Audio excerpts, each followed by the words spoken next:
두 분 선생님들께서 그 기초학력 보장과 그다음에 그 학업성 지도 문제에 대해서 말씀해 주셔서 적극 공감합니다.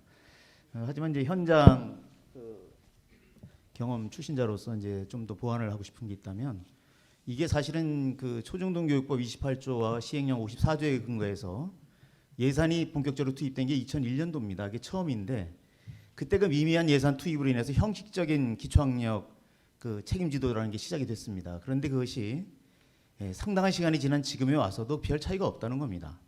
그래서 지금 뭐 열심히 해야 되겠다 이런 여러 가지 좋은 말씀을 해주시는데 저도 동감합니다. 하지만 어떻게 열심히 할 것인가를 우리도 좀 생각을 할 때가 됐다. 그리고 시대에 맞는 그런 정책을 해야 되는데, 아직까지 우리는 거의 사람에 의존해서 인적인 자원에 의존해서 지금 하고 있거든요.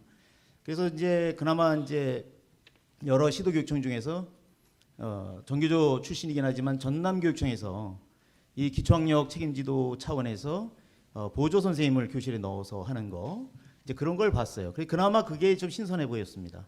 그리고 국가에서도 이거는 초중등교육법과 시행령에 국가의 책무로 되어 있는 것이기 때문에 확실한 지원이 있어야 되는데 어떻게 시작점과 지금이 변동이 없는지 그게 참 개탄스럽습니다.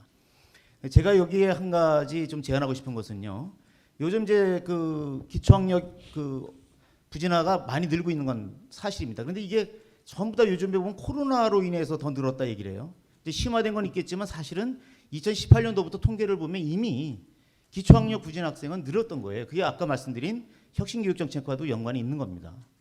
그래서 저는 이 개선점 중에 여러 가지가 있겠지만, 뭐 정 안 되면 그동안에 이제 아까 전남교육청 사례를 말씀드렸지만 뭐 보조 선생님을 예산을 마련해서 넣어준다든가 뭐 등등 여러 가지 있겠습니다만, 우리 공교육 시스템에 빨리 인공지능 시스템을 도입을 해야 됩니다.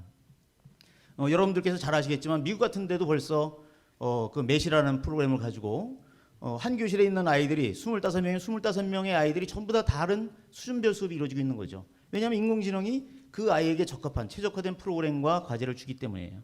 어떤 아이는 1차 방식 풀고 어떤 아이는 연립 방식 풀고 또 저 나간 아이는 뭐 기하를 가고요.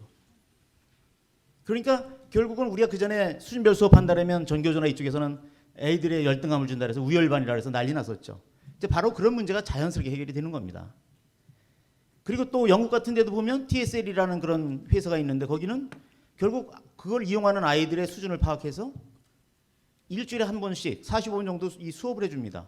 그럼 그 경비는 누가 되느냐? 국가에서 거의 70% 이상을 내니까 아이들은 우리 돈으로 한 돈 10만 원 내면 되는 거거든요. 이게 국가가 사실은 과외를 해주고 있는 거죠. 등등등 뭐 좌파 교육감들이 맨날 핀란드 갔다 와서 핀란드 교육 최고라고 얘기하는데 뭘 보고 하는지 모르겠어요. 거기도 우리 학술정보원에 축적해 놓은 것처럼 많은 선생님들이 문제와 그다음에 그 최적화된 강의를 탑재하고 있고, 그것을 인공지능이 아이들에게 최적화해서 보내주고 있어요. 근데 우리는 그것을 사실은 사장시키고 쓰지 못하고 있거든요. 그래서 저는 이제 우리가 이런 어떤 시스템의 그 과감한 도입, 그래서 이제 앞으로 우리 서울교육만이라도 이제 이 중에서 누군가가 서울교육의 책임자가 된다면은, 이제 이것은 앞으로 우리 코로나 이 상황은 많은 변화를 줬지만 이게 금방 끝날 것 같지는 않습니다. 제 생각에는. 또 비상수단으로서 우리가 이런 어떤 인공지능이나 뭐 줌이라든 이런 그 온라인 수업을 하는 것이 아니고 이제 앞으로는 상시화될 수가 있다. 대학도 마찬가지 아니겠습니까? 그래서 이제 그런 말씀을 좀 드리고 싶고요. 지금 아까 또 잠깐 교원 평가에 대해서 조금 오해를 하고 계시는데, 지금 학생 평가가 있습니다. 그리고 학생 평가에 의해서 점수가 낮은 선생님은 연수까지 받고 있습니다. 그렇지만 그것이 있으나 마나 식으로 되다 보니까 이제 퇴출이거나 아니다 보니까 이제 뭐 약하다 이런 말씀들을 하시는데요. 현장에 있는 선생님들은 그래도 나름 스트레스를 그걸로 많이 받고 계시다는 점도 말씀을 드립니다. 예.